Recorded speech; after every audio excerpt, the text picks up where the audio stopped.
ശബരിമല സ്വർണ്ണക്കൊള്ളയിൽ ദ്വാരപാലക ശില്പങ്ങളിലെ സ്വർണം കടത്തിയ കേസിൽ തിരുവിതാംകൂർ ദേവസ്വം ബോർഡ് മുൻ അധ്യക്ഷൻ എ പത്മകുമാർ പ്രതി എന്ന വിവരം കൂടിയാണ് ഇപ്പോൾ പുറത്തുവരുന്നത്.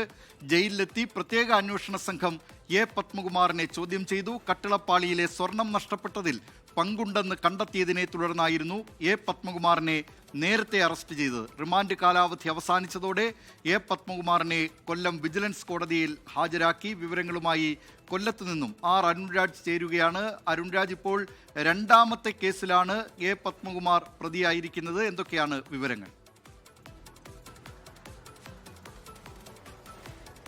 ദിലീപ് കുമാർ നേരത്തെ കട്ടിളപ്പാളിയിലെ സ്വർണം കടത്തിയ കേസിലാണ് പത്മകുമാറിനെ ആദ്യഘട്ടത്തിൽ അറസ്റ്റ് ചെയ്യുന്നത്. ഇതുമായി ബന്ധപ്പെട്ട നിയമപരമായ കാര്യങ്ങൾ നടക്കുന്നതിനിടയിലാണ് കഴിഞ്ഞ ദിവസം, അതായത് ഡിസംബർ 2-ന് നേരിട്ട് ജയിലിലെത്തി പ്രത്യേക അന്വേഷണ സംഘം പത്മകുമാറിന്റെ മൊഴി രേഖപ്പെടുത്തിയത്. ഈ മൊഴി രേഖപ്പെടുത്തിയ കേസ് ദ്വാരപാലക ശില്പങ്ങളിലെ സ്വർണം കടത്തിയ കേസാണ്. ഈ കേസിൽ ചോദ്യം ചെയ്യൽ പൂർത്തിയായതിന് പിന്നാലെ പത്മകുമാറിന്റെ അറസ്റ്റ് കൂടി ജയിലിൽ വെച്ച് തന്നെ അന്വേഷണ സംഘം രേഖപ്പെടുത്തിയിട്ടുണ്ട്. പത്മകുമാറിന്റെ അറിവ് ഇക്കാര്യത്തിൽ നേരിട്ടുണ്ട് എന്നുള്ളതാണ്. അതായത് ഈ സ്വർണ്ണ മോഷണത്തിൽ ഉണ്ണികൃഷ്ണൻ പോറ്റിക്ക് സ്വർണ്ണം നൽകുന്നതടക്കമുള്ള കാര്യങ്ങൾ പത്മകുമാറിന്റെ ഭാഗത്തുനിന്ന് ബോധപൂർവമായ ഇടപെടൽ നടന്നു. അത് അറിഞ്ഞുകൊണ്ടാണ് ഇത്തരത്തിൽ നീക്കാൻ പുറത്തേക്ക് കൊണ്ടുപോകാൻ അടക്കം അനുമതി നൽകിയത്. ചില ഉദ്യോഗസ്ഥരെ ഇതിനുവേണ്ടി പത്മകുമാർ വിളിച്ചുവെന്നും അതുമായി ബന്ധപ്പെട്ട മൊഴികളടക്കം ഇപ്പോൾ നിലവിൽ അന്വേഷണ സംഘത്തിന് ലഭിച്ചിട്ടുണ്ട്. ഇതിനുകൂടി അടിസ്ഥാനത്തിലാണ് പത്മകുമാറിന്റെ അറസ്റ്റ് ഇപ്പോൾ ഉണ്ടായിട്ടുള്ളത്. അതായത് ശബരിമല സ്വർണ്ണമോഷണവുമായി ബന്ധപ്പെട്ട 2 കേസിലും ശബരിമല കേസുമായി ബന്ധപ്പെട്ട പത്മകുമാറിനെ ദേവസ്വം ബോർഡ് മുൻ പ്രസിഡന്റ് പത്മകുമാറിനെ പ്രതിയാക്കിയിരിക്കുകയാണ്. അല്പസമയം മുമ്പാണ് റിമാൻഡ് കാലാവധി അവസാനിച്ചതിനെ തുടർന്ന് പത്മകുമാറിനെ കൊല്ലം വിജിലൻസ് കോടതിയിലേക്ക് കൊണ്ടുവന്നത്. ഒരുപക്ഷെ ഇനി കൂടുതൽ സമയം ഈ കസ്റ്റഡിയിൽ വേണമെന്ന് ആവശ്യപ്പെടാനുള്ള സാധ്യത പ്രോസിക്യൂഷന്റെ ഭാഗത്തുണ്ട്. കാരണം പുതിയ കേസിൽ കൂടി അറസ്റ്റ് ഉണ്ടായ സ്ഥിതിക്ക് ഇതുമായി ബന്ധപ്പെട്ട കസ്റ്റഡിയിൽ വേണമോ എന്ന ചോദ്യം സ്വാഭാവികമായും കോടതിയുടെ ഭാഗത്തുനിന്നുണ്ടാവും. എന്തായാലും ഇതിൽ കോടതി നടപടികളാണ് ഏറ്റവും പ്രധാനമായി നടക്കുക. അല്പസമയത്തിനകം തന്നെ കോടതി ഈ കേസ് പരിഗണിക്കുകയും ചെയ്യുന്നുണ്ട്. അരുൺരാജ്, എ പത്മകുമാറിന്റെ റിമാൻഡ് കാലാവധി അവസാനിച്ചിരിക്കുകയാണ്. പോലീസ് കസ്റ്റഡിയിലേക്ക് ആവശ്യപ്പെടുമോ എന്ന കാര്യത്തിൽ ഇപ്പോൾ എന്തെങ്കിലും തരത്തിലുള്ള വ്യക്തതയുണ്ടോ?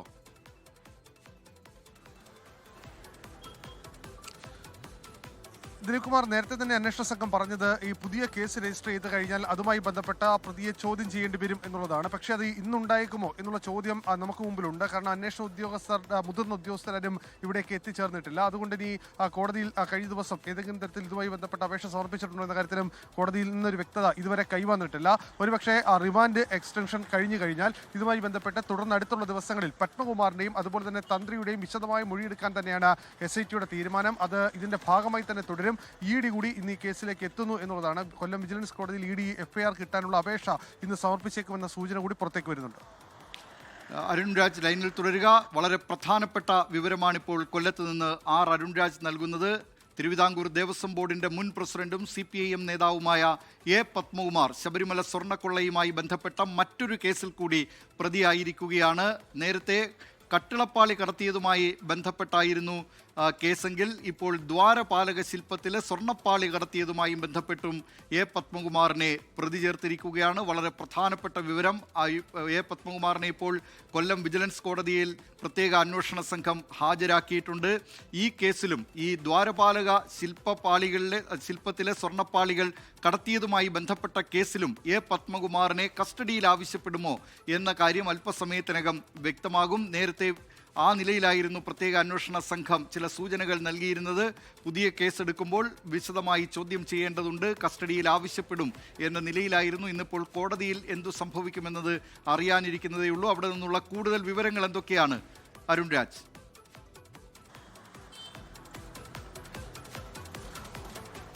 ദിലീപ് കുമാർ, അല്പസമയം മുമ്പാണ് പത്മകുമാറിനെ ഇവിടേക്ക് കൊണ്ടുവന്നത്. പത്മകുമാർ ഇപ്പോൾ തന്റെ അഭിഭാഷകനുമായും അതുപോലെ തന്നെ കുടുംബാംഗങ്ങളുമായി അടക്കം സംസാരിച്ചു കൊണ്ടിരിക്കുകയാണ്. ഈ രണ്ടാമത്തെ കേസിൽ പ്രതിപ്പട്ടികയിലേക്ക് എത്തിയത് സ്വാഭാവികമായും ഈ കേസിന്റെ ഒരു നിർണായകമായ ഘട്ടത്തിലേക്ക് SIT കടന്നു എന്ന കാര്യത്തിന്റെ സൂചനയാണ്. കാരണം ദേവസ്വം ബോർഡ് അംഗങ്ങൾക്കും ദേവസ്വം ബോർഡ് പ്രസിഡന്റിനും ഈ ദ്വാരപാലക ശില്പങ്ങളിലെ സ്വർണ്ണപ്പാളി പുറത്തേക്ക് കൊണ്ടുപോകുന്നതിൽ കൃത്യമായ ഇടപെടലും അതുപോലെ തന്നെ അവരുടെ അറിവും ഉണ്ടായിരുന്നു. ഉണ്ണികൃഷ്ണൻ പോറ്റിയുമായി പത്മകുമാറിനുണ്ടായിരുന്നത് കേവലം ശബരിമലയിലെ ബന്ധങ്ങൾ മാത്രമല്ല, അതിനപ്പുറം സാമ്പത്തികപരമായ ബന്ധങ്ങൾ കൂടി ഉണ്ട് എന്നുള്ളതാണ് SIT മനസ്സിലാക്കുന്നത്. ഇതിന്റെ വിവരങ്ങൾ എവിടെ നിന്ന് ലഭിച്ചു എന്ന സ്വാഭാവികമായ സംശയം നമ്മൾ അന്വേഷണ ഉദ്യോഗസ്ഥരോട് ചോദിച്ചതാണ്. അഘട്ടത്തിൽ പറഞ്ഞത് വീട്ടിലടക്കം നടത്തിയ പരിശോധനയിൽ കൂടുതൽ വസ്തുവകകൾ അതുപോലെ തന്നെ സമ്പാദ്യത്തിന് കൂടുതൽ രേഖകൾ ഇതിൽ ചില പൊരുത്തക്കേടുകളുണ്ട്, ക്രമക്കേടുകളുണ്ട്. അതുമായി ബന്ധപ്പെട്ട കാര്യങ്ങളാണ് ഈ പത്മകുമാറിൽ നിന്ന് കഴിഞ്ഞ ദിവസം അന്വേഷണ സംഘം ചോദിച്ചറിഞ്ഞത്.